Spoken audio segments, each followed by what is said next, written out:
What's good, YouTube? This is Charles, and welcome to Trade Tables.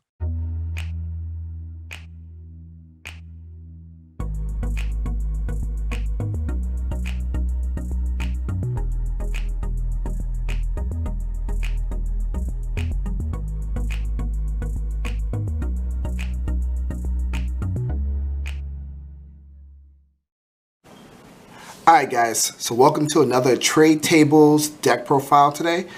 I'm going to be deck profiling one of my favorite decks in this format right now. That would be the Dogmatika Spellbook deck. Deck primarily plays Dogmatika with a Spellbook engine, so if you want to try the Spellbooks with Dogmatika, I definitely suggest trying this out.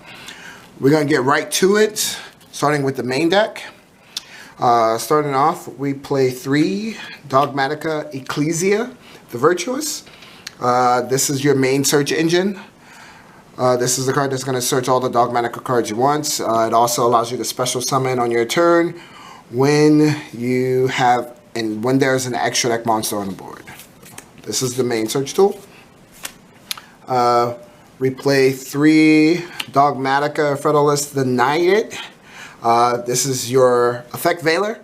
I do play 3 of these because this is, besides the other couple hand traps that I do play, the main tool that I use to interrupt my opponent. So I play 3 of these for the reason. Also, this is my main OTK potential. With this card's effect, you can, when there's an extra deck monster on board, you can reveal this, special summon it. If there's another Dogmatika card on board, when you special summon it, you get to negate the effect of a monster on board, non-targeting. When a Dogmatika card attacks, you can boost the attack of all Dogmatika cards by 500 for the remainder of the time they're on the field. I do play 1 Dogmatika Maximus. I know a lot of people are not playing this card. Some people are cutting it. Some people are playing multiples. I do not play the Invoked engine, but I do play the Shadal engine, as you guys will see. So there's a reason why I still play 1 Maximus. Now on to the Spellbook engine, because that's it for the Dogmatika monsters. We play 1, 2, 3 Spellbook Magician of Prophecy. This is my main normal summon tool. I do play 3 of these because I want the engine to be as consistent as possible. So I want to see this all the time and make sure that I get going with the Spellbook engine as soon as possible. So this is usually my primary normal summon for the deck. Outside of that, that's it for I play for the Spellbook Prophecy monsters. I do play a couple hand traps, playing 3 Phantasme. People are still link summoning like crazy. Needle fiber combos are still huge in this meta. So I do play 3 needle fiber. This also helps with consistency. So if you don't go first, you want that consistency to help unbrick a hand if it is kind of bricky. So I think this card is still really good right now. I do play 3 Cypher and Gamma along with the 1 driver. Right now, I'm really enjoying this particular hand trap. With only 1 call by the grave, this card has been coming in clutch for, stopping Ash Blossoms a lot. So, because you do play a lot of search cards with this deck. Especially quite a few of them being spells. So you definitely want to see this card if you can a lot. Also, it can be sometimes a pretty big blowout when you're going second and you want to stop your opponent from playing. So, alright, on to spells. We play 3 Nadir Servant. Obviously, if you're playing Dogmatika, you want to play 3 Nadir Servant. This is the search card for the Dogmatika engine. Searches a Dogmatika monster at the cost of not being able to summon from the extra deck for the rest of the turn. But this card can be sometimes a game winner because it allows you to send a card from your extra deck to the grave in order to do your search. So you send cards like Entes, Skull Knight, stuff like that, and help you turn the game around. On to the Spellbook spells. Play 3 Spellbook of Secrets. Just consistency to get to the cards that I need. And then the last Spellbook card I do play is I play 3 Spellbook of Knowledge. This deck does a lot of drawing and searching so that you get to your engine as soon as possible. So I always want to get to everything and make it as consistent as possible. To help with that consistency, I also play 3 Pot of Desires. I may cut this to 2, but it's at 3 right now because, you know, it just helps with consistency. You're playing 3 elves of just about everything else in the deck. You usually only want to resolve this card once, so honestly, you know, this just playing it 3 just makes it a higher chance of me seeing it right now. That's why I play 3. After that, we all know that Called by the Grave was hit to 1, so I am playing 3 Triple Tactical Talent. This also helps with consistency. If they do ask your desires, your secrets, your Nadir Servant, this still gives you another 2 draws. You can also use it to out cards in your opponent's hand, take control of monsters. I have put to a lot of use to this card. This card is amazing, and it works really well with this deck. So I play 3 of those. And then on to my 1-up spells. I do play the 1 Called by the Grave, 1 Harpy's Feather Duster, and 1 Regeki. You know, Regeki, destroy all the monsters. Duster, all the back row. Called by the Grave. They're all 3 great cards.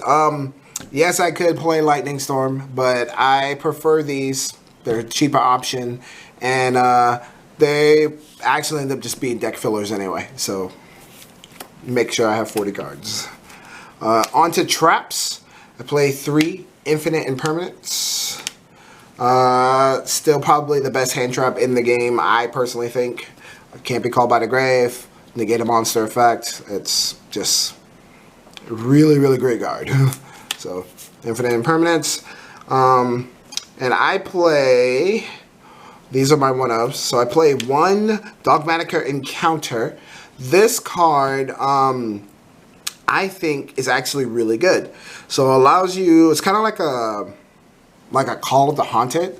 So it allows you to special summon a Dogmatika card from the graveyard or from your hand on your opponent's turn. So like sometimes you can use it if they destroy your Ecclesia, you can bring it back, especially if they have extra deck monsters on board when they get into battle. This will protect you, keep your cards, keep your life points alive, because Ecclesia can't be destroyed in battle by monsters from the extra deck. So this is a great card. You can also use it to add the cards from the graveyard back to your hand. So, I mean, there's some utility use to this card, and I actually really am enjoying playing the 1. I play 1 Punishment. I usually only want to resolve the 1, and typically if the game goes in my favor the way I want, I resolve that 1. The next turn I can usually blow out with an OTK. Because of the huge amount of consistency with this deck, it works out pretty well. And then the last trap card I'm playing is the Shaddoll Schism. For the decks that you are playing that you know you can lock with Wunda, this card still comes in real clutch. It is risky playing this, especially if you don't know if you're playing a mirror match, or if you don't know if your opponent is playing a, the Nova Mechaba engine in their deck, extra deck. But the setup for this with Maximus is the main reason why you play this, so that you can window your opponent on their turn. And that's it for the main deck. Now on to the extra deck. I do play 2 Titanic, the Ash Dragon.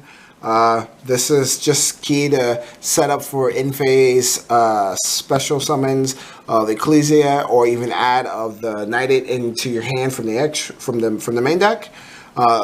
You don't ever actually summon this card with this deck. It's just literally fodder to dump with Nadir Servant or Maximus. Alright.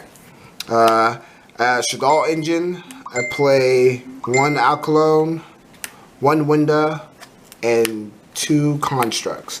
I play 2 Construct because if Wunda gets outed, you can summon Construct. So you use the combo, which will allow you, if you guys have seen it, you dump Alkalone to search your Schism, you dump the construct if you didn't dump the schism into the graveyard. If you did dump the schism into the graveyard with Alkalin's effect, to add the schism back, summon window on your opponent's turn. If they out the window, summon another construct. So I play 1 Skull Knight. This card works out really well because you can dump it into the grave and then choose what card you want to target. It doesn't trigger immediately, so it allows you to dump it into the grave, set up, you know, your shop, your board, or whatever, and then pop a card afterwards. This also is a really cool way that if you know your opponent's playing Nova in the extra deck, you dump this. When you dump with the Maximus effect, if they dump the Nova, then you can target the Makaba with this card and pop the card and, you know, force the negate of the Makaba, like right off the bat. Play 2 Intis. Most of the time you're usually going to dump this with Punishment, but also a good way to dump with Maximus as well so that you can pop a card on their board. Any card on the board. I also play the Makaba and the Nova for the mirror matches, you know, so that I can catch my opponent off guard with it as well. And then I play one of these. I use this card sometimes. This is like a last resort. The Wind Pegasus of Ignister. If they were to destroy a card by battle or card effect on your side of the field, you can use the effect of this to shuffle a card on their board back into the deck. And then last but not least, I play 3 Link monsters, 1, 2 Armorage, and 1 Secure Gardener. And that's just so that I can normal Blue Boy, Link off, special Ecclesia, start making my board. That is the deck. The deck, it is pretty consistent. I have been really enjoying playing it. You guys should definitely check it out. This is Charles with Trade Tables, signing out. Peace. Most valuable player going hard all season. I make the game look easy. I give them something to believe in. If I'ma do it for a reason. Only day one, homies, who you see me with. Damn right, that's the same clip. And we all be on the same ish. If we gon' do it like we mean it. MVP going hard all season. I make the game look easy. I give them something to believe in. If I'ma do it for a reason. Only day one, homies, who you see me with. Damn right, that's the same clip. And we all be on the same ish. If we gon' do it like we mean it.